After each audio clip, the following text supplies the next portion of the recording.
बुढ़िया माई को मुक्ति दी तुलसी माता की कथा।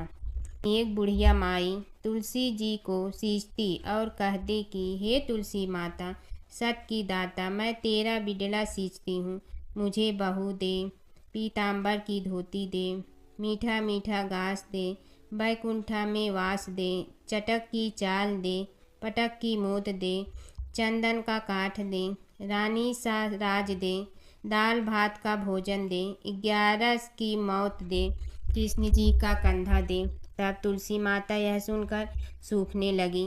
तो भगवान ने पूछा कि हे तुलसी, तुम क्यों सूख रही हो? तुलसी माता ने कहा कि एक बुढ़िया रोज आती है और यही बात कह जाती है, मैं सब बात तो पूरा कर दूंगी, लेकिन कृष्ण का कंधा कहाँ से लाऊंगी? तो भगवान बोले, जब वो मरेगी तो मैं अपने आप कंधा दे आऊँगा, तू बुढ़िया माई से कह देना। जब बुढ़िया माई मर गई, सब लोग आ गए। जब माई को ले जाने लगे तो वह किसी से न उठी। तब भगवान एक 12 बरस के बालक का रूप धारण करके आए। बालक ने कहा, मैं कान में एक बात कहूँगा तो बुढ़िया माई उठ जाएगी। बालक ने कान में कहा, बुढ़िया माई मन की निकाल ले, पीताम्बर की धोती ले, मीठा मीठा घास ले, बैकुंठा का वास ले, चटक की चाल ले, पटक की मोत ले, कृष्ण जी का कंधा ले। यह सुनकर बुढ़िया माई हल्की हो गई। भगवान ने कंधा दिया और बुढ़िया माई को मुक्ति मिल गई। हे तुलसी माता, जैसे बुढ़िया माई को मुक्ति दी वैसे सबको देना। जमुना की कहानी।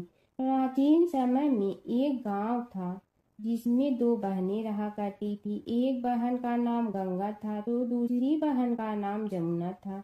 एक बार दोनों बहनें एक साहूकार के खेत से गुजर रही थी तो जमुना ने 13 दाने जौ के तोड़ लिए, जिसे देख गंगा बोली कि तुझे तो ग्रहण लग गया, तूने चोरी की है। इस पर जमुना बोली कि अब मेरा ग्रहण कैसे धुलेगा? गंगा ने कहा कि तुझे 12 साल तक साहूकार के यहाँ नौकरी करनी पड़ेगी, तभी तेरा पाप धुलेगा और ग्रहण से मुक्ति मिलेगी। जमुना साहूकार के यहाँ नौकरी के लिए जाती है और अपने लिए काम मांगती है। साहूकार उसे काम पर रख लेता है, लेकिन काम करने से पहले जमुना उसे कहती है कि मैं सारे काम करूंगी, लेकिन 4 काम नहीं करूंगी। जूठे बर्तन नहीं मांजूंगी, झाड़ू नहीं लगाऊंगी, बिस्तर नहीं बिछाऊंगी और दिया नहीं जलाऊंगी। 12 साल के बाद कुंभ का मेला लगा तो साहूकारनी भी कुंभ नहाने जाने लगी। जमुना ने उसे जाते देख कहा कि कुंभ के मेले में मेरी बहन गंगा मिलेगी तो उसे यह सोने का टक्का दे देना, इससे वह अपने हाथों में सुंदर चूड़ियां पहन लेगी। साहूकारनी ने कुंभ के मेले में गंगा को वह सोने का टका दे दिया। गंगा ने उनसे वह टका लेते हुए कहा कि मेरी बहन को कहना कि उसके 12 वर्ष पूरे हो गए हैं, अब वह वहां वापिस आ जा।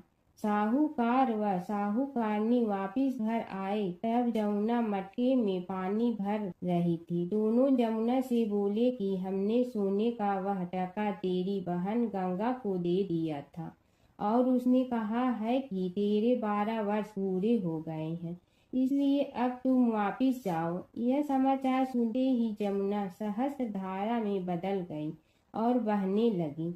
जमुना जी का यह रूप देखकर साहूकार और साहूकारनी परेशान हो गई थी।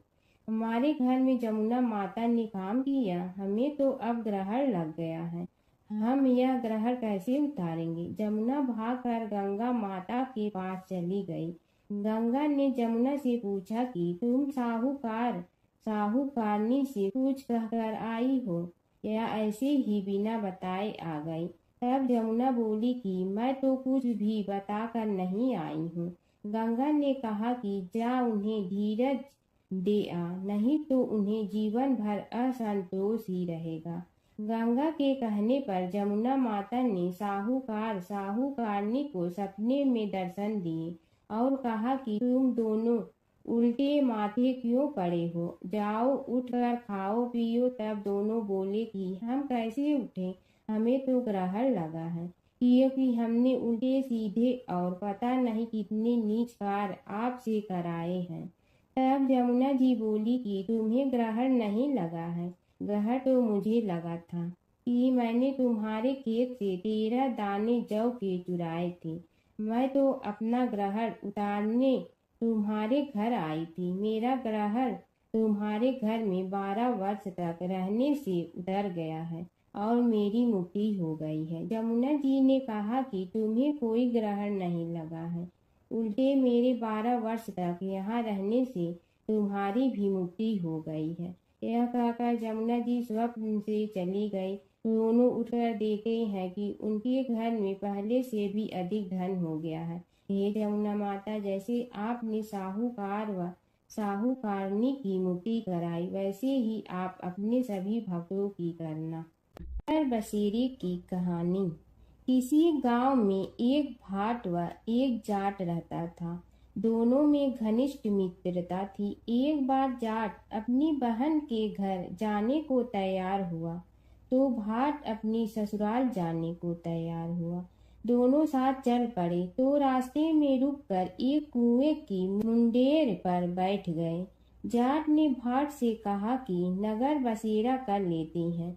इस पर भाट बोला कि तू ही नगर बसेरा कर ले, मैं तो अपनी ससुराल जा रहा हूँ, वहाँ खूब खातिर होगी मेरी, तू कर ले नगर बसेरा। जाट वहीं कुएं के पास बैठ पानी की घंटी और चावल का दाना लेकर नगर बसेरा करने लगा।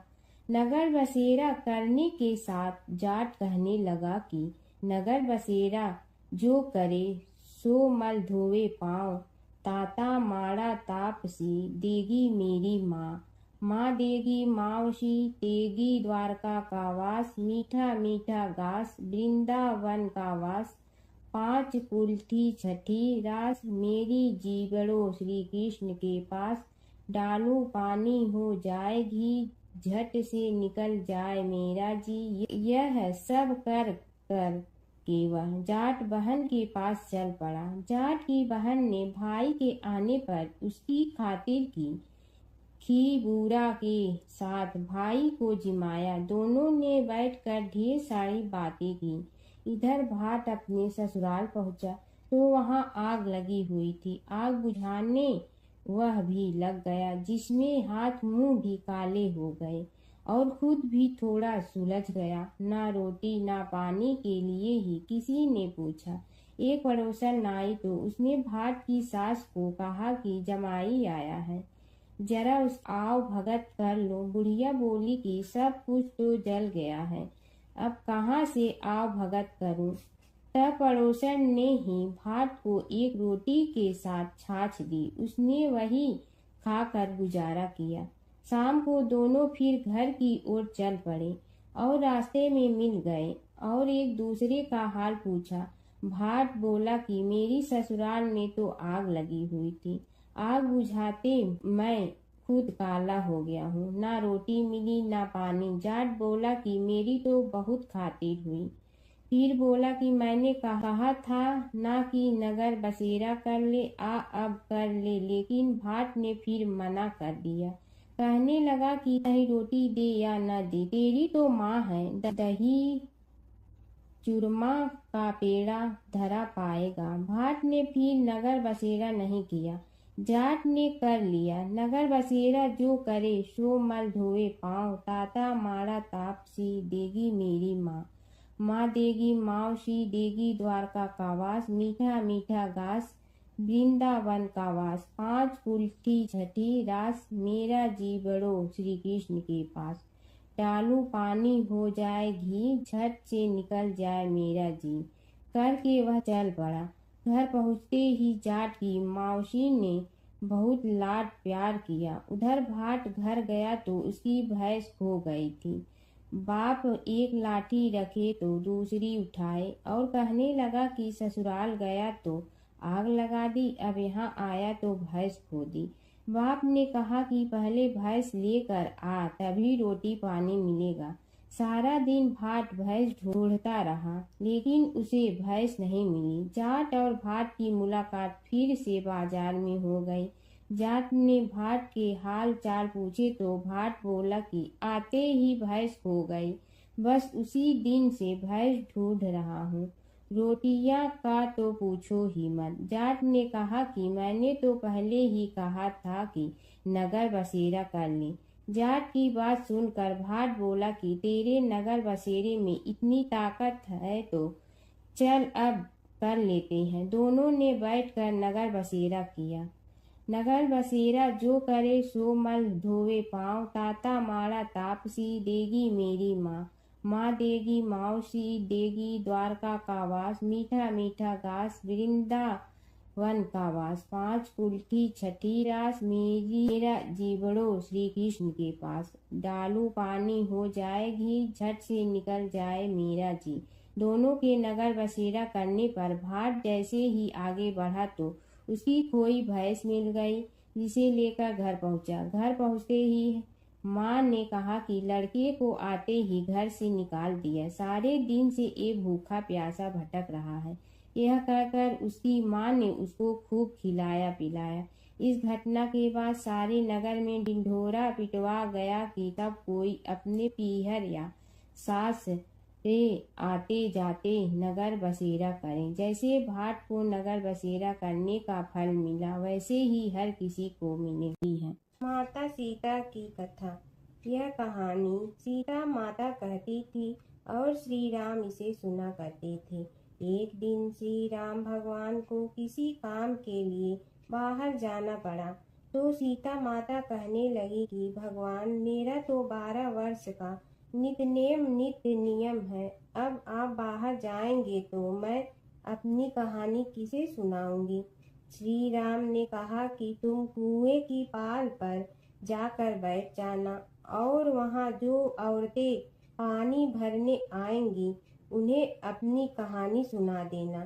सीता माता कुएं की पाल पर जाकर बैठ जाती हैं।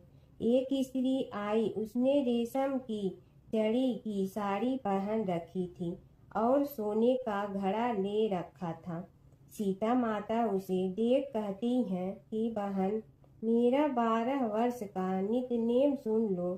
पर वह स्त्री बोली कि मैं तुम्हारा नित्य नेम सुनूंगी तो मुझे घर जाने में देरी हो जाएगी और मेरी सास मुझसे लड़ेंगी। उसने कहानी नहीं सुनी और चली गई। उसकी रेशम जड़ी की साड़ी फट गई, सोने का घड़ा मिट्टी के घड़े में बदल गया। सास ने देखा तो पूछा कि ये किसका दोष अपने सिर लेकर आ गई है।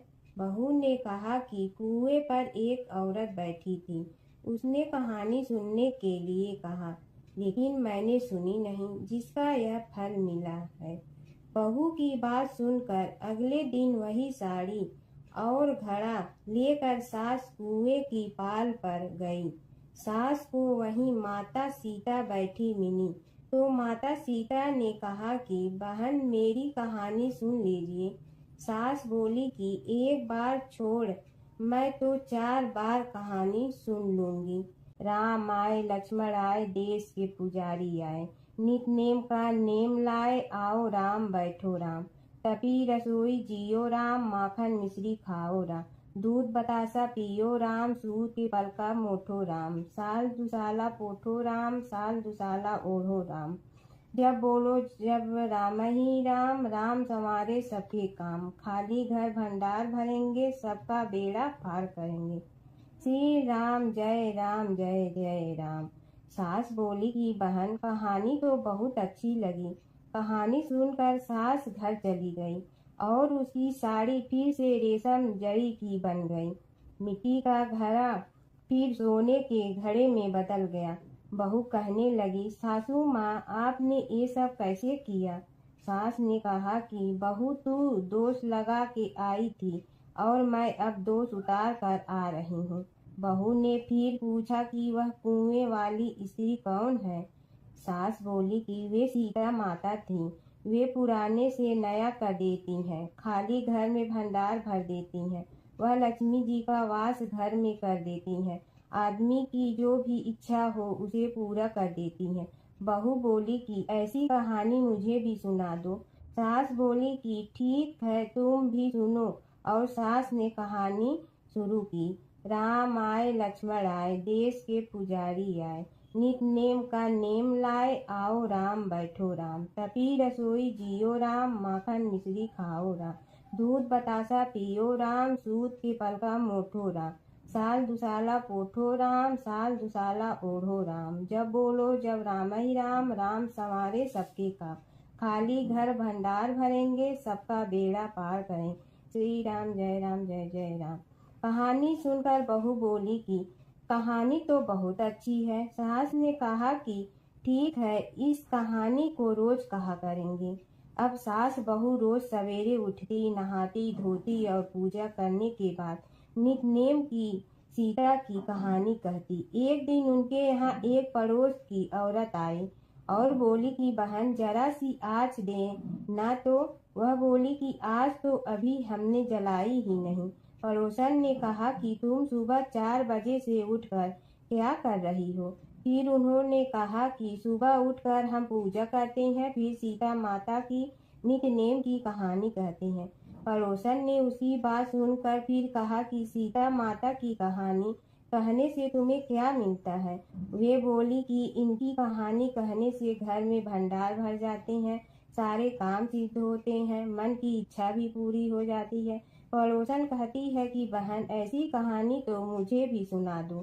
फिर वह बोली कि ठीक है, तुम भी यह कहानी सुन लो। राम आए लक्ष्मण आए, देश के पुजारी आए, नित नेम का नेम लाए, आओ राम बैठो राम। सारी कहानी सुनने के बाद पड़ोसन कहने लगी, बहन कहानी तो मुझे बहुत अच्छी लगी। अब वह पड़ोसन भी नित नेम सीता माता की कहानी कहने लगी। कहानी कहने से सीता माता ने पड़ोसन के भी भंडार भर दिए। अब तो पूरे मोहल्ले में नित नेम की कथा चल पड़ी, हर किसी की मनोकामना पूरी होने लगी। हे सीता माता, जैसे आपने उनके भंडार भरे, वैसे ही आप हमारे भी भंडार भरना, सबकी भरना, कहानी सुनने वाले के भी और कहानी कहने वाले के भी। प्राचीन काल की बात है। नैमिषारण्य क्षेत्र में ऋषि, महर्षि और साधु संतों का समाज जुड़ा था। उसमें श्री सूत जी भी विद्यमान थे।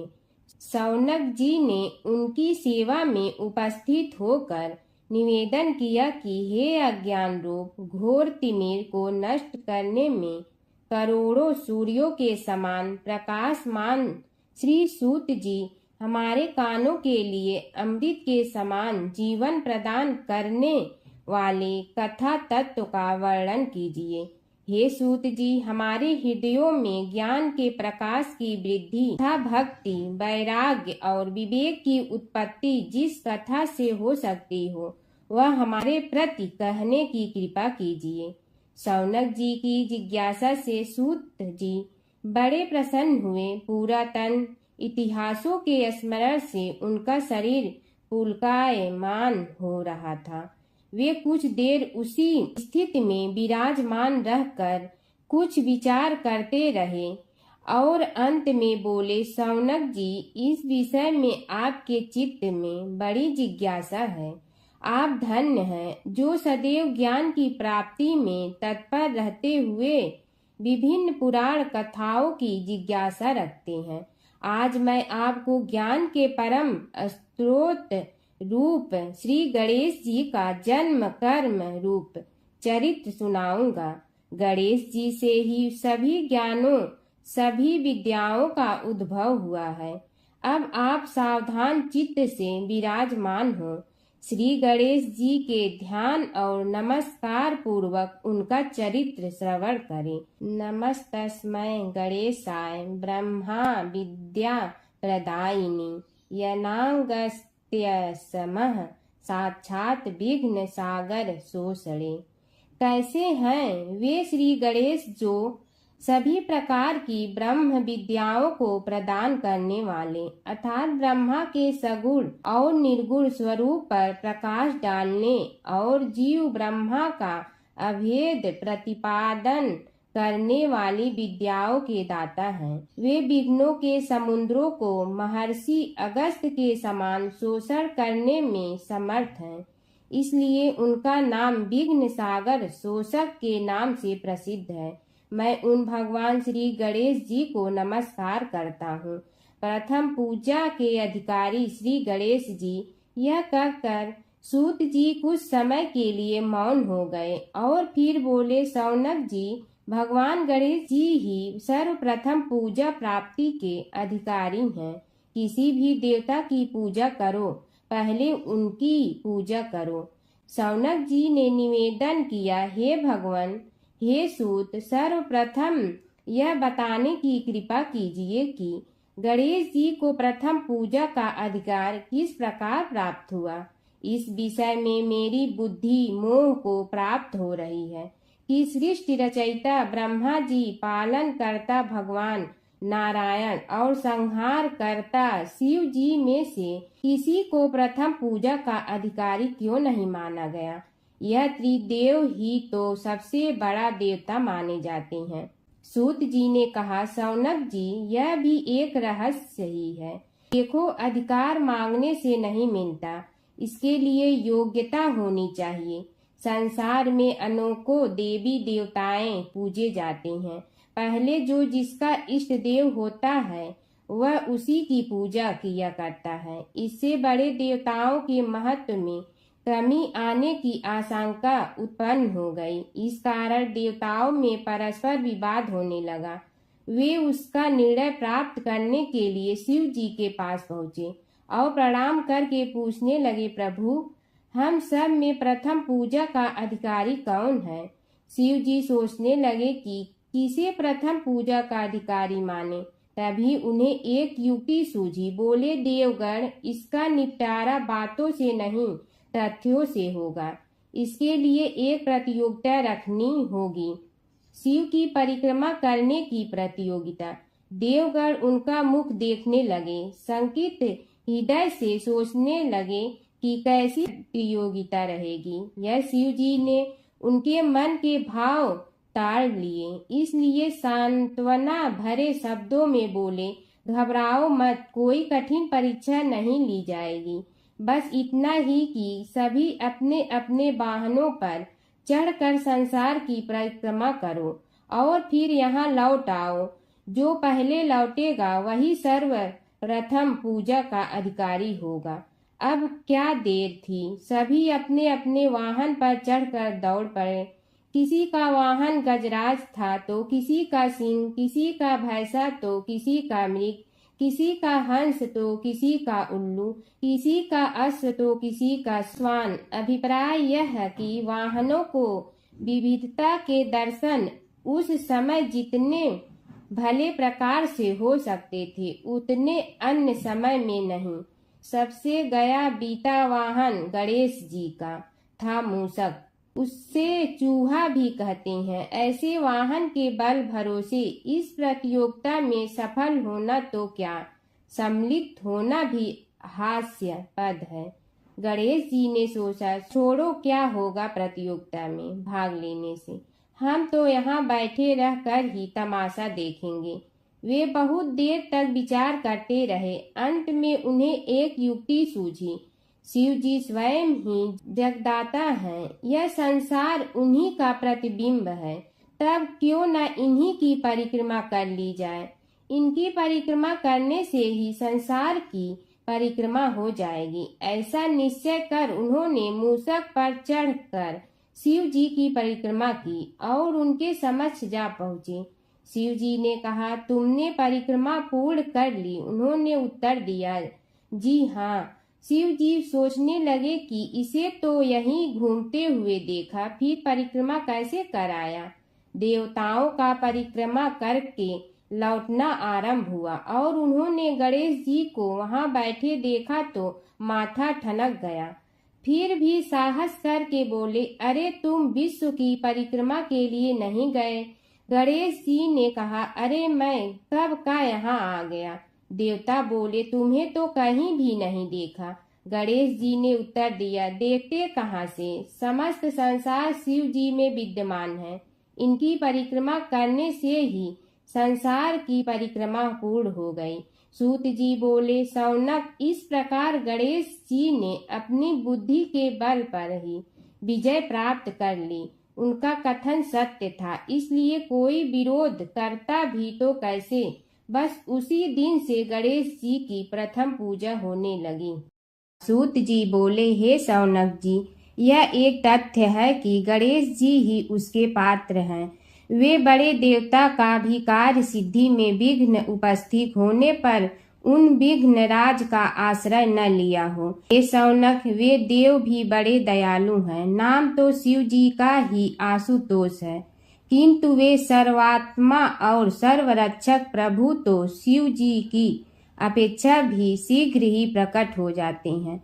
उनका भक्त कभी किसी संकट में नहीं पड़ता।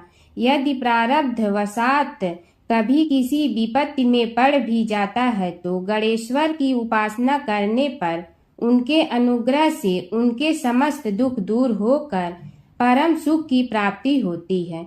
शौनक ने कहा, हे सूत जी, हे महाभाग, हे प्रभु, मैं गणेश जी के विभिन्न चरित्रों का अध्ययन करना चाहता हूँ, तो मुझे बताइए कि किस ग्रंथ का अवलोकन करूँ। हे दयामय, आपको तो उनके समस्त चरित्र विदित है कि यदि आप ही उन्हें सुनाने की कृपा करें तो मेरा अत्यधिक उपकार होगा। सूत जी बोले, हे शौनक भगवान, गणेश्वर के इतने चरित्र हैं कि उन सब का कथन इस जीवा से संभव नहीं, क्योंकि प्रभु अनंत, प्रभु चरित अनंता वाली बात समस्त विद्वान ऋषि मुनि कहते हैं। फिर भी गणेश जी प्रथम पूजा के अधिकारी होने के कारण समस्त देव चरित्रों में जुड़े हुए हैं, इसलिए उनका प्रभाव भी सर्वाधिक व्यापक है। हे मुने, हे शौनक, वे भगवान सर्व समर्थ हैं। वे सभी का तिरस्कार करने में समर्थ हैं, किंतु उनका तिरस्कार कोई भी नहीं कर सकता। यह त्रिलोक्य उन्हीं भगवान के संकेत पर नित्य करता है। इसकी समस्त क्रियाएं उन्हीं की इच्छा पर आश्रित हैं। हे शौनक भगवान गणेश्वर स्वयं कहते हैं, शिवे विष्णु च शक्तौ च सूर्ये मयि निराधिप यो भेद बुद्धि योग स सम्य योगो मतो मम। हे नरेश्वर, हे वरेण्य, शिव, विष्णु, शक्ति, सूर्य और मुझ गणेश में जो अभेद बुद्धि योग है, मेरे मत में वही सम्यक योग है। इससे यह भी सिद्ध है कि समस्त देवता उन्हीं के स्वरूप हैं। वे ही भगवान विभिन्न कार्य रूपों के अनुसार अपना भिन्न भिन्न नाम रखते हैं। हे मुनि श्रेष्ठ, उन सब देवताओं के चरित्र भी उन्हीं गणराज के चरित्र हैं। यद्यपि सब चरित्र एक ही ग्रंथ में मिलने में संभव नहीं है, फिर भी गणेश्वर के अनेकों प्रमुख चरित्रों का वर्णन गणेश पुराण में हुआ है। राजा सोमकांत का वृतांत कथन। शौनक जी ने पूछा, हे प्रभु, गणेश पुराण का आरंभ किस प्रकार हुआ, यह मुझे बताने की कृपा करें। इस पर सूत जी ने कहने लगे, हे शौनक, यद्यपि गणेश पुराण है तो बहुत प्राचीन, क्योंकि भगवान गणेश्वर तो आदि हैं। न जाने कब से गणेश जी अपने उपासकों पर कृपा करते चले आ रहे हैं। उनके अनंत चरित्र हैं, जिनका संग्रह एक महापुराण का रूप ले सकता है। उसे एक बार भगवान नारायण ने नारद जी को और भगवान ने शंकर और जगन जननी पार्वती जी को सुनाया था। बाद में वही पुराण संक्षेप रूप में ब्रह्मा जी ने महर्षि वेद व्यास को सुनाया और फिर व्यास जी ने महर्षि भृगु को सुनाया। भृगु ने कृपा करके सौराष्ट्र के एक राजा सोमकांत को सुनाया था। तब से वह पुराण अनेक कथाओं में विस्तृत होता रहा और अनेक कथाओं से रहित होता हुआ अनेक रूप में प्रचलित है। शौनक जी ने पूछा, भगवान, आप यह बताने का कष्ट करें कि राजा सोमकांत कौन था। उसने महर्षि से गणेश पुराण का श्रवण कहाँ किया था, उस पुराण के श्रवण से उसे क्या क्या उपलब्धियां हुई। हे नाथ, मुझे श्री गणेश्वर की कथा के प्रति उत्कंठा बढ़ती ही जा रही है। सूत जी बोले, हे शौनक, सौराष्ट्र के देवनगर नाम की एक प्रसिद्ध राजधानी थी। वहाँ का राजा सोमकांत था। वह अपनी प्रजा का पुत्र के समान पालन करता था।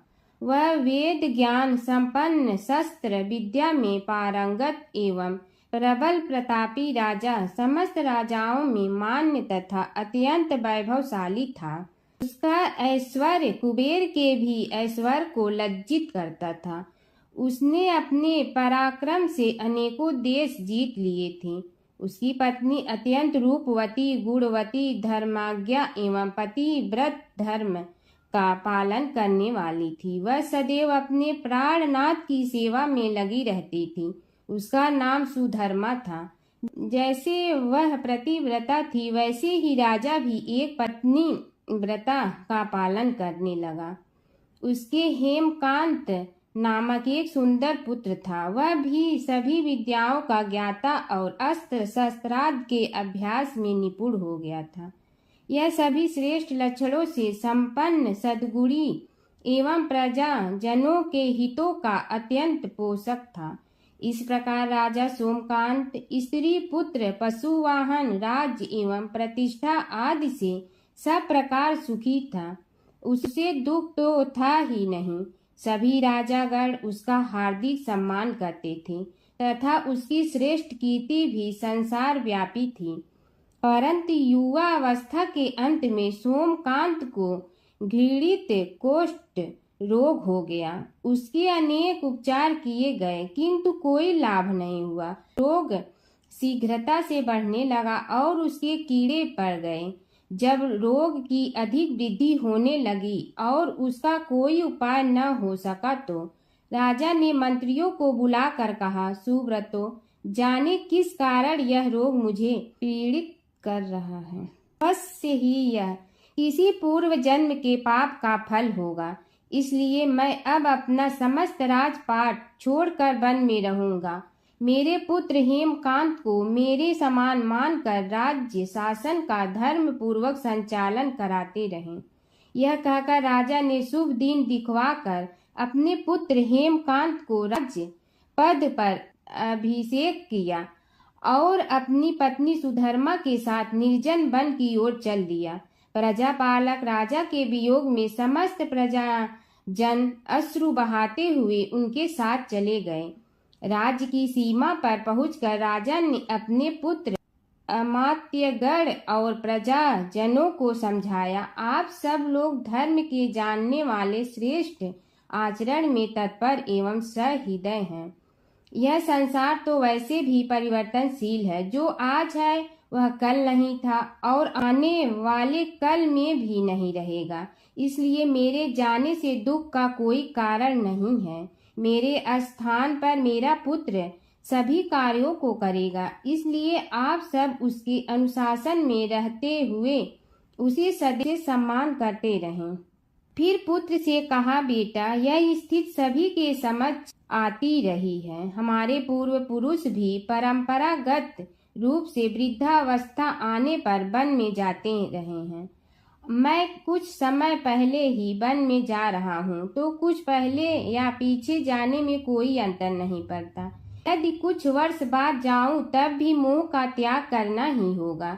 इसलिए हे वत्स, तुम दुखित मत हो और मेरी आज्ञा मानकर राज्य शासन को ठीक प्रकार चलाओ। ध्यान रखना, क्षत्रिय धर्म का कभी त्याग न करना और प्रजा को सदा सुखी रखना।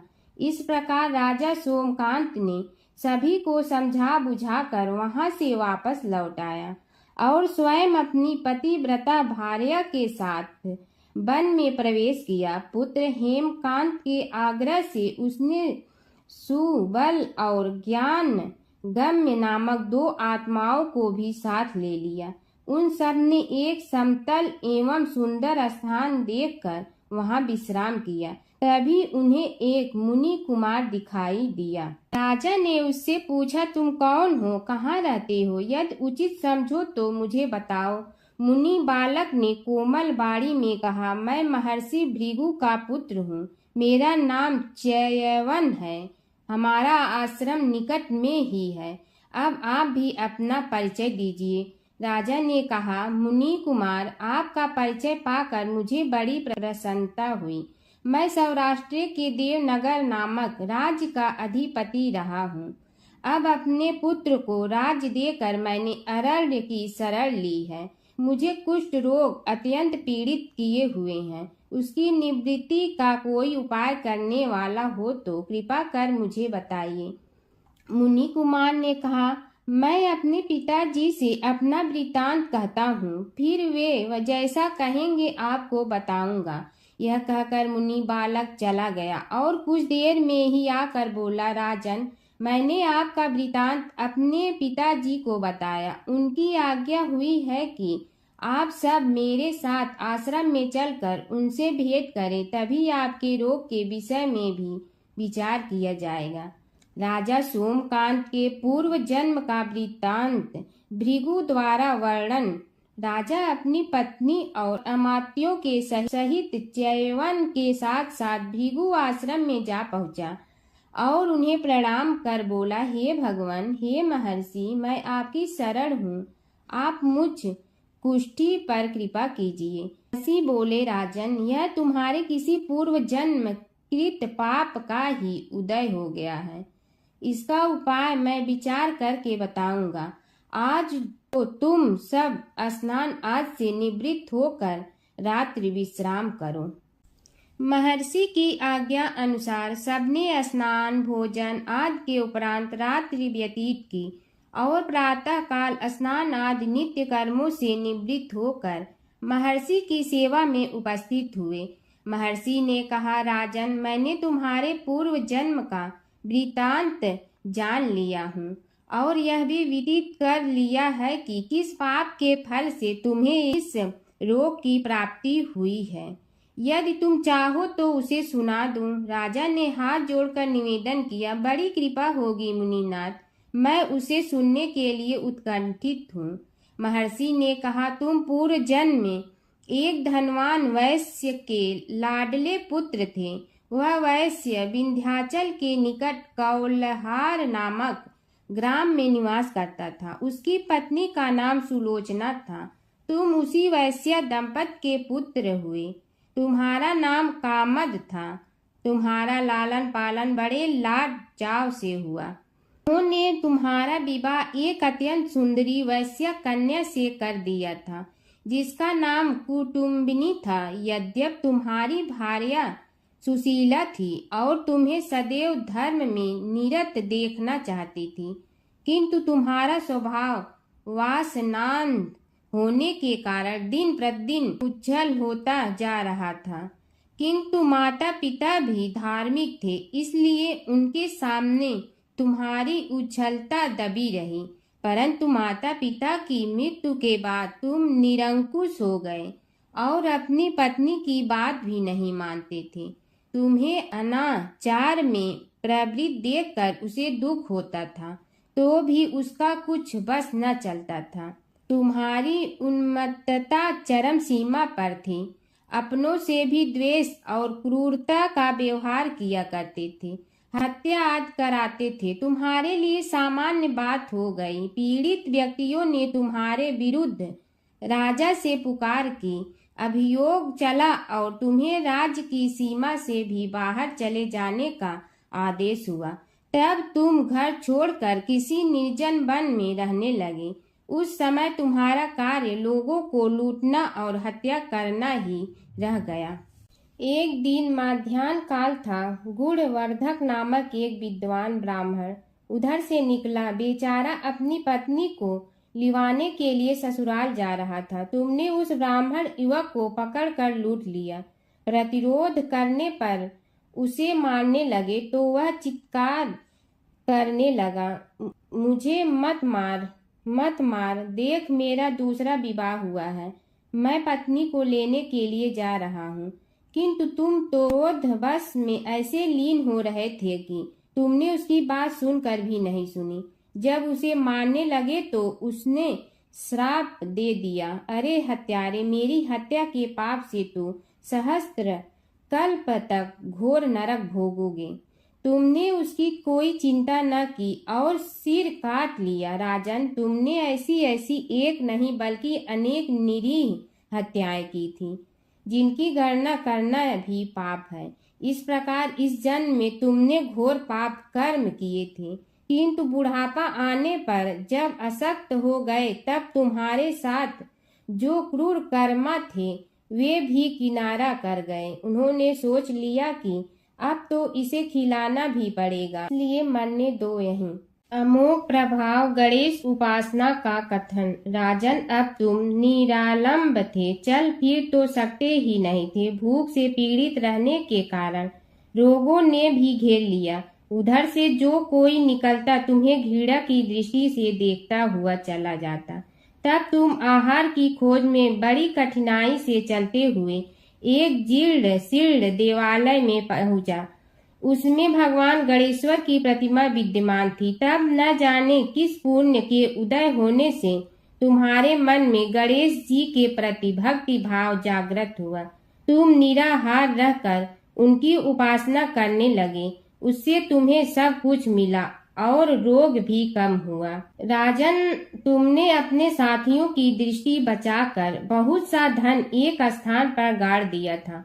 अब तुमने उस धन को उसे देवालय के जीर्णोद्धार में लगाने का निश्चय किया। शिल्पी बुलाकर उस मंदिर को सुंदर और भव्य बनवा दिया। इस कारण कुख्याति सुख्याति में बदलने लगी। फिर यथा समय तुम्हारी मृत्यु हुई। यमदूतों ने पकड़कर तुम्हें यमराज के समक्ष उपस्थित किया। यमराज तुमसे बोले, जीव, तुमने पाप और पुण्य दोनों ही किए हैं और दोनों का ही भोग तुम्हें भोगना है, किंतु पहले पाप का फल भोगना चाहते हो पुण्य का। इसके उत्तर में तुमने प्रथम अपने पुण्य कर्मों के भोग की इच्छा प्रकट की और इसीलिए उन्होंने तुम्हें राजकुल में जन्म लेने के लिए भेज दिया। पूर्व जन्म में तुमने भगवान गणाध्यक्ष का सुंदर एवं भव्य मंदिर बनवाया था, इसलिए तुम्हें सुंदर देह की प्राप्ति हुई। यह कहकर महर्षि भृगु कुछ रुके। उन्होंने देखा कि राजा को इस वृतांत पर शंका हो रही है। तभी महर्षि के शरीर में असंख्य विकराल पक्षी उत्पन्न होकर राजा की ओर झपटे। उनकी चोंच बड़ी तीक्ष्ण थी, जिनसे वे राजा के शरीर को नोच नोच कर खाने लगे। उसके कारण उत्पन्न असहनीय पीड़ा से व्याकुल हुए राजा ने महर्षि के समक्ष हाथ जोड़कर निवेदन किया, प्रभु, आपका आश्रम तो समस्त द्वेष आदि से परे है और यहाँ मैं आपकी शरण में बैठा हूँ। तब यह पक्षी मुझे आकर ही क्यों पीड़ित कर रहे हैं? हे मुनिनाथ, इनसे मेरी रक्षा कीजिए। महर्षि ने राजा के अंतर्वचन सुनकर सांत्वना देते हुए कहा, राजन, तुमने मेरे वचनों में शंका की थी और जो मुझ सत्यवादी के कथन में शंका करते हैं उसे खाने के लिए मेरे शरीर से इसी प्रकार पक्षी प्रकट हो जाते हैं, जो कि मेरे हुंकार करने पर भस्म हो जाया करते हैं।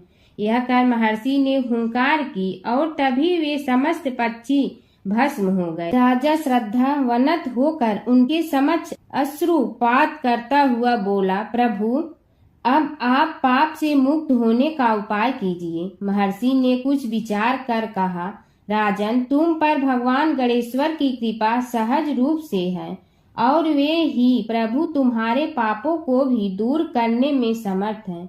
इसलिए तुम उनके पाप नाशक चरित्रों का श्रवण करो। गणेश पुराण में उनके चरित्रों का भले प्रकार वर्णन हुआ है, अतएव तुम श्रद्धा भक्ति पूर्वक उसी को सुनने में चित्त लगाओ। राजा ने प्रार्थना की, महामुनि, मैंने गणेश पुराण का नाम भी आज तक नहीं सुना, तो उनके सुनने का सौभाग्य कैसे प्राप्त कर सकूंगा? हे नाथ, आपसे अधिक ज्ञानी और प्रकांड विद्वान और कौन हो सकता है? आप ही मुझ पर कृपा कीजिए।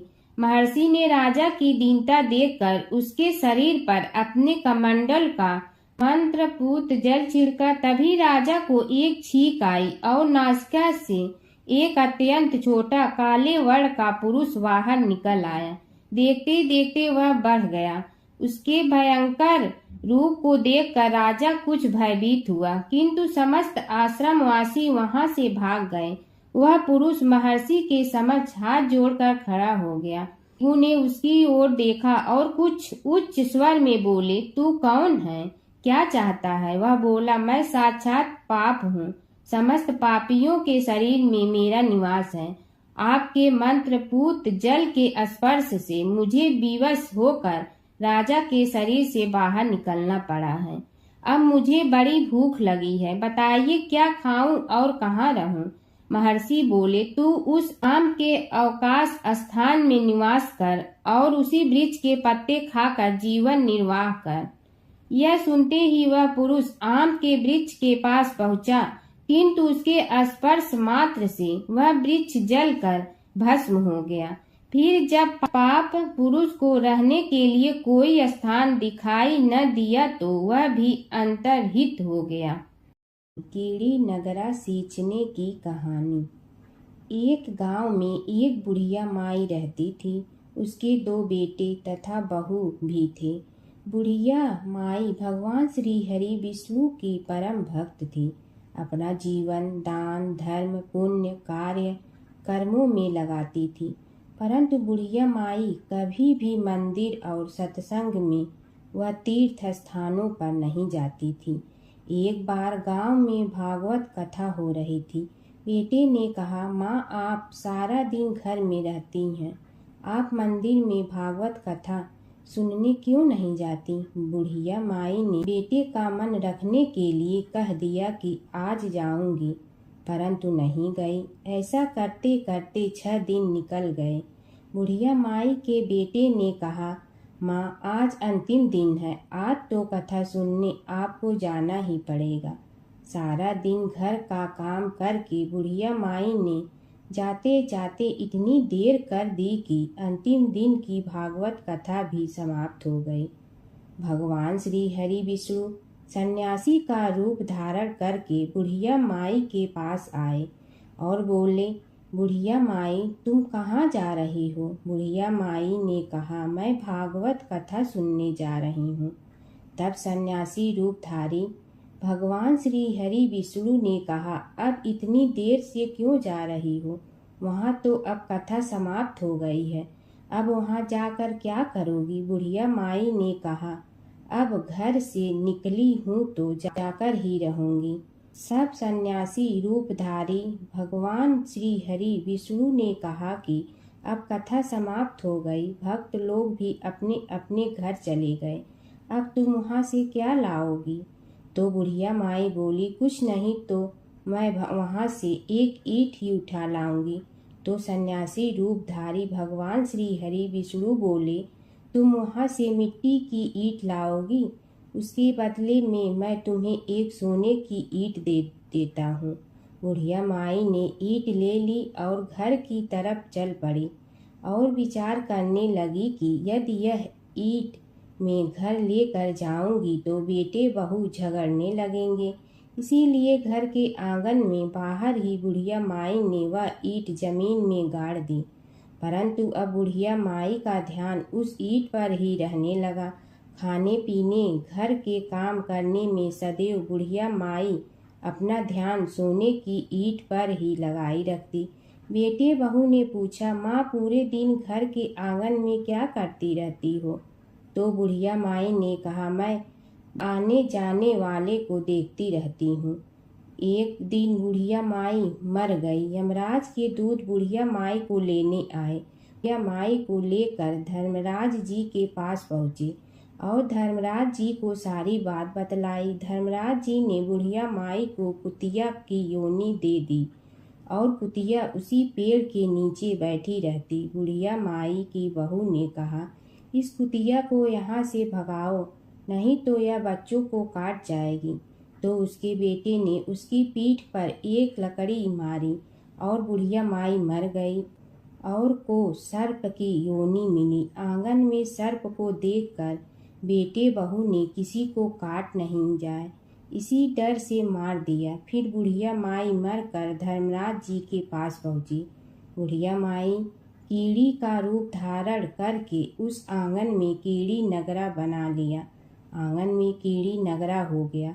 घर वाले बहुत परेशान हुए। घर वाले भोजन भी नहीं बना रहे थे और मन ही मन होने का स्मरण करने लगे। तब भगवान श्री हरि विष्णु सन्यासी का रूप धारण करके आए और बोले कि कुछ खाने को दे दो। तो घरवाले ने कहा, महाराज, हमारे खाने को भी कुछ नहीं बनाया, क्योंकि हमारे घर में कीड़ी नगरा हो गया है। आप ही इसका कुछ उपाय बतलाइए। तब महाराज जी ने आंगन में खोदा और सोने की 28 निकाली और दोनों बेटों को दे दी और कहा, तुम्हारी माँ के नाम से दान पुण्य करना, धर्मशाला बनवाना, स्कूल बनवाना, प्याऊ लगवाना, गौशाला में गाय के चारे खाने की व्यवस्था करना। परंतु दोनों बेटे आपस में झगड़ने लगे कि तू दान कर, तू दान कर। किसी ने बुढ़िया माई के नाम से कोई दान नहीं किया और कीड़ी नगरा वहाँ उसी स्वरूप में स्थापित रहा। कुछ दिन बाद सन्यासी वापस आया और बुढ़िया माई के बेटों ने भगवान स्वरूपधारी सन्यासी महाराज से कहा कि हमारी घर की हालत वैसी की वैसी है, कीड़ी नगरा तो वैसे का वैसा ही है। तब साधु रूपधारी सन्यासी महाराज ने कहा, वह सोने के ईंट के टुकड़े लाओ और उन्हें बेचकर उनसे जो भी धन मिले उसे तुम्हारी माँ के नाम से दान पुण्य करो। इस कीड़ी नगरा पर शक्कर और आटा डालो। तुम ऐसा करोगे तो तुम्हारी माँ को मोक्ष प्राप्ति होगी। और उनके घर से कीड़ी नगरा चला गया। जो व्यक्ति प्रतिदिन सुबह प्रातः आटा और शक्कर कीड़ी नगरे पर डालता है, वह सदैव धनवान, पुत्रवान, संपन्न, सुख शांति से जीवन यापन करता है। उसके घर में कभी कोई कष्ट नहीं आता है। उसका जीवन सदा सर्वदा आनंद से व्यतीत होता है। उसके परिवारजन उसे अत्यधिक स्नेह प्रदान करते हैं। कीड़ी नगरा प्रतिदिन सींचने से जुड़ी नगरी की कहानी सुनने से, दान पुण्य व धर्म कार्यों में रुचि लगाने से जीवन उत्तम हो जाता है। की बात है कि विष्णु भगवान का विवाह लक्ष्मी जी के साथ निश्चित हो गया। विवाह की तैयारी होने लगी। सभी देवताओं को निमंत्रण भेजे गए, परंतु गणेश जी को निमंत्रण नहीं दिया। कारण जो भी रहा हो, अब भगवान विष्णु की बारात जाने का समय आ गया। सभी देवता अपनी पत्नियों के साथ विवाह समारोह में आए। उन सब ने देखा कि गणेश जी कहीं दिखाई नहीं दे रहे हैं। तब वे आपस में चर्चा करने लगे कि क्या गणेश जी को कोई न्योता नहीं दिया है या स्वयं गणेश जी ही नहीं आए हैं। सभी को इस बात पर आश्चर्य होने लगा। तभी सब ने विचार किया कि विष्णु भगवान से ही इसका कारण पूछा जाए। विष्णु भगवान से पूछने पर उन्होंने कहा कि हमने गणेश जी के पिता भोलेनाथ महादेव को न्योता भेजा है। यदि गणेश जी अपने पिता के साथ आना चाहते हैं तो आ जाते। अलग से न्योता देने की कोई आवश्यकता भी नहीं थी। दूसरी बात यह है कि उनको 1.25 मन मूंग, 1.25 मन चावल, 1.25 मन घी और 1.25 मन लड्डू का भोजन दिन भर में चाहिए। यदि गणेश जी नहीं आएंगे तो कोई बात नहीं। दूसरे के घर जाकर इतना सारा खाना पीना अच्छा भी नहीं लगता। इतनी वार्ता कर ही रहे थे कि किसी एक ने सुझाव दिया, यदि गणेश जी आ भी जाए तो उनके द्वारपाल बनाकर बैठा देंगे कि आप घर की याद रखना। आप तो चूहे पर बैठकर धीरे धीरे चलोगे तो बारात से बहुत पीछे रह जाओगे। यह सुझाव भी सबको पसंद आ गया तो विष्णु भगवान ने भी अपनी सहमति दे दी। होना क्या था कि इतने में गणेश जी वहां आ पहुंचे और उन्हें समझा बुझा कर घर की रखवाली करने बैठा दिया गया। बारात चल रही थी, तब नारद जी ने देखा कि गणेश जी तो दरवाजे पर ही बैठे हुए हैं। तो वे गणेश जी के पास गए और रुकने का कारण पूछा। गणेश जी कहने लगे कि विष्णु भगवान ने मेरा बहुत अपमान किया है। नारद जी ने कहने लगे कि अपनी मूसक देना को आगे भेज दे तो वह रास्ता खोद देगी, जिससे उनके वाहन धरती में धंस जाएंगे। तब आपको सम्मान पूर्वक बुलाना पड़ेगा। अब तो गणेश जी ने अपनी मूसक सेना जल्दी से आगे भेज दी और सेना ने जमीन पोली कर दी। जब बारात वहां से निकली तो रथों के पहिए धरती में धंस गए। लाख कोशिश करे परंतु पहिए नहीं निकले। सभी ने अपने अपने उपाय किए, परंतु पहिए तो नहीं निकले, बल्कि जगह जगह से टूट गए। किसी की समझ में नहीं आ रहा था कि अब क्या किया जाए। तब तो नारद जी ने कहा, आप लोगों ने गणेश जी का अपमान करके अच्छा नहीं किया। यदि उन्हें मना कर लाया जाए तो आपका कार्य सिद्ध हो सकता है और यह संकट टल सकता है। शंकर भगवान ने अपने दूत नंदी को भेजा और वे गणेश जी को लेकर आए। गणेश जी का आदर सम्मान के साथ पूजन किया। तब कहीं रथ के पहिए निकले। अब रथ के पहिए निकल के परंतु टूट फूट गए तो उन्हें सुधारे गए। पास के खेत में खाती काम कर रहा था, उसे बुलाया गया। खाती अपना कार्य करने के पहले श्री गणेशाय नमः कहकर गणेश जी की वंदना मन ही मन करने लगा। देखते ही देखते खाती ने सभी पहियों को ठीक कर दिया। तब खाती कहने लगा कि हे देवताओं, आपने सर्वप्रथम गणेश जी को नहीं मनाया होगा और न ही उनकी पूजन की होगी, इसीलिए तो आपके साथ यह संकट आया है। हम तो मूर्ख अज्ञानी हैं, फिर भी पहले गणेश जी को पूजते हैं, उनका ध्यान करते हैं। आप लोग तो देवतागण हैं, फिर भी आप गणेश जी को कैसे भूल गए। अब आप लोग भगवान श्री गणेश जी की जय बोल कर जाएं तो आपके सब काम बन जाएंगे और संकट कट जाएंगे। ऐसा कहते हुए बारात वहां से चल दी और विष्णु भगवान को लक्ष्मी जी के साथ विवाह संपन्न करा के सभी सकुशल घर लौट आए। हे गणेश जी महाराज, आपने विष्णु को जैसे कारज सारियो ऐसे कारज सबको सिद्ध कर जो। बोलो गजानन भगवान की जय। एक बार एक नगर में एक मालिन रहती थी। उसके पति चल बसे थे। उसका एक 4 साल का पुत्र था। उसकी सास कठोर हृदय की स्त्री थी। वह बहू को बहुत तकलीफ देती थी। एक दिन सास ने बहू और पोते को घर से निकाल दिया। वे दोनों रोते हुए चलते चलते एक जंगल में जा पहुंचे। वहां एक बड़े पेड़ के नीचे बैठ गए। वहां से थोड़ी दूर पर एक गणेश जी का मंदिर था। वहां बहुत लोग गणेश जी के दर्शन करने आते थे। दर्शन करके गणेश जी को प्रसाद चढ़ाते थे। फिर वह प्रसाद सबको बांट देते थे। इस प्रसाद से माँ बेटे का गुजारा होने लगा। दोनों गणेश जी की पूजा पाठ में लग गए। एक दिन उन्होंने सोचा क्यों न हम भी जंगल से फूल लाकर बेचें। वे रोज जंगल से फूल लाकर उसकी माला बनाकर बेचने लगे। साथ में पूजा की सामग्री और प्रसाद भी बेचने लगे। इससे उनको आमदनी होने लगी। गणेश जी की कृपा से आमदनी बढ़ने लगी। जल्दी ही उन्होंने एक मकान और एक दुकान बना लिया। एक राजा की लड़की मंदिर में रोज पूजा करने आती थी। मालिन के बेटे को देखकर राजकुमारी उस पर मोहित हो गई और उसे विवाह करने की सोचने लगी। उसने अपनी भाभी से अपने मन की बात कही। भाभी अनुभवी थी। उसने कहा, ये तो मालिन का बेटा है और तुम एक राजा की बेटी हो। यदि तुमने उससे विवाह किया तो तुम्हारी बहुत बेइज्जती होगी। पर राजकुमारी अपनी बात पर अड़ी रही। उसने कहा, मैंने तो प्रतिज्ञा कर ली है कि उसी से विवाह करूंगी। भाभी ने घर जाकर सारी बात राजा को बता दी। राजा ने मना नहीं किया और विवाह के लिए तैयार हो गए। उन्होंने बड़े धूमधाम से बेटी का विवाह मालिन के बेटे के साथ कर दिया।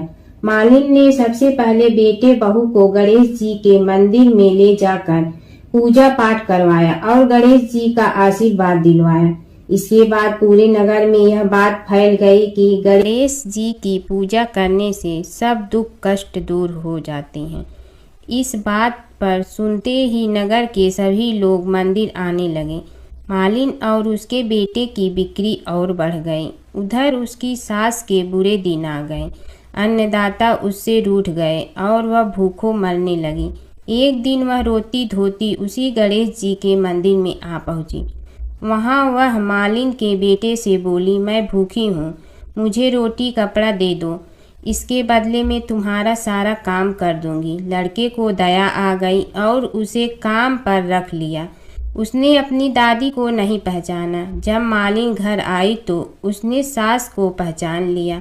वह सास से बोली, सासू जी आप यहाँ कैसे? सास ने पोते की तरफ इशारा करके कहा, मेरी इस सेठ के यहाँ नौकरी लग गई है। बहू बोली, यह आपका पोता है और यह घर भी आपका ही है, यह दुकान भी आपकी ही है। जब आपने हमें घर से निकाला तब गणेश जी ने हमारी रक्षा की। बहू की बात सुनकर सास बोली, मेरी करनी मैं भोगूंगी। बहू बोली, सासू जी अब आप हमारे यहाँ रहो और पोते का सुख देखो। हे गणेश जी महाराज, जैसा सुख आपने मालिन को दिया वैसा ही सुख सबको देना। गणेश जी की कथा। एक बार गणेश जी एक छोटे बालक के रूप में चिमटी में चावल और चमचे में दूध लेकर निकले।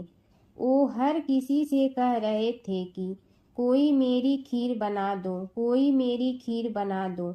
एक बुढ़िया बैठी हुई थी, उसने कहा, ला मैं बना दूं। वह छोटा सा बर्तन चढ़ाने लगी। तब गणेश जी ने कहा कि दादी माँ, छोटी सी भगोनी मत चढ़ाओ, तुम्हारे घर में जो सबसे बड़ा बर्तन है वही चढ़ा दो। बुढ़िया ने वही चढ़ा दिया।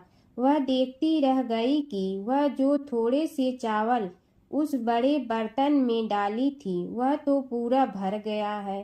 गणेश जी ने कहा, दादी माँ, मैं नहा कर आता हूँ, खीर तैयार हो गई हो तो। बुढ़िया के पोते पोती खीर खाने के लिए रोने लगे।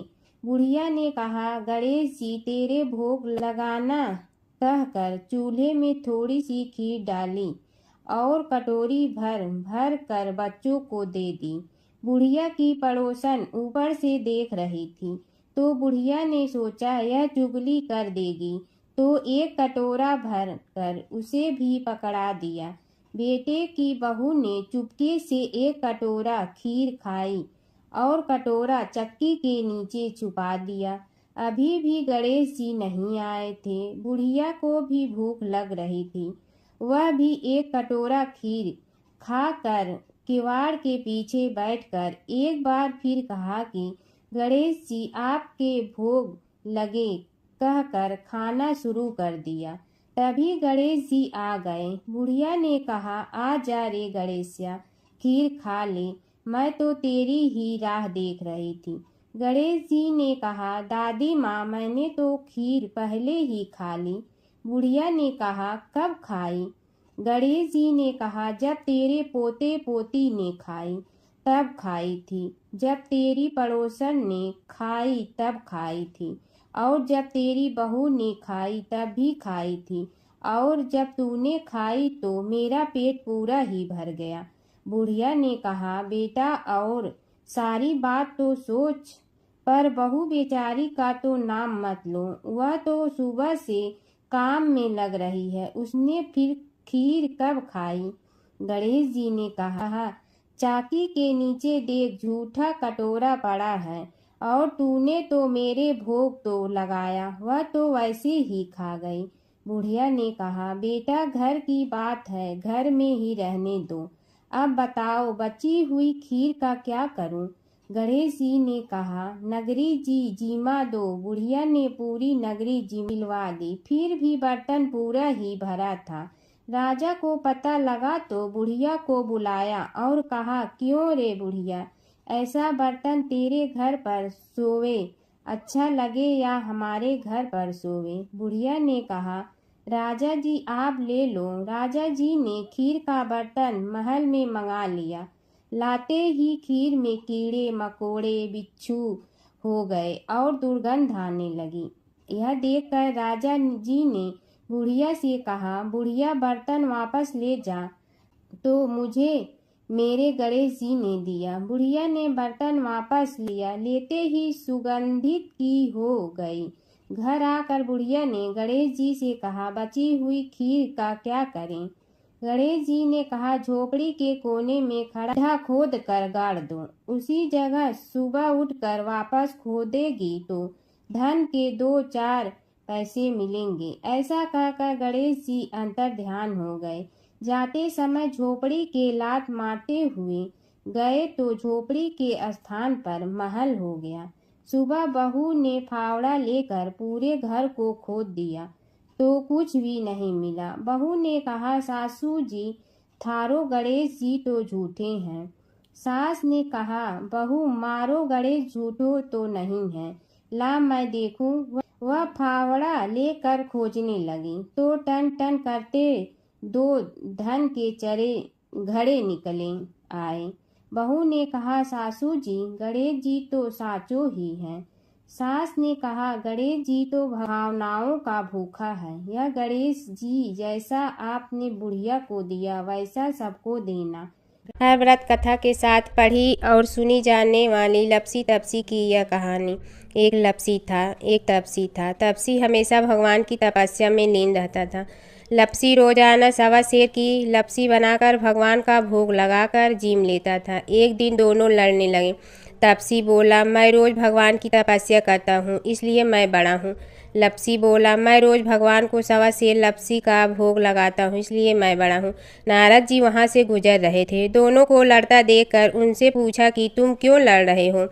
तपसी ने खुद के बड़ा होने का कारण बताया और लपसी ने अपना कारण बताया। नारद जी बोले, तुम्हारा फैसला मैं करूँगा।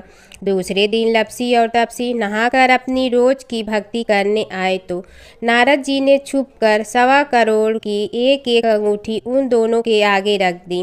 तपसी की नज़र उस अंगूठी पर पड़ी जो उसने चुपचाप अंगूठी उठाकर अपने नीचे दबा ली।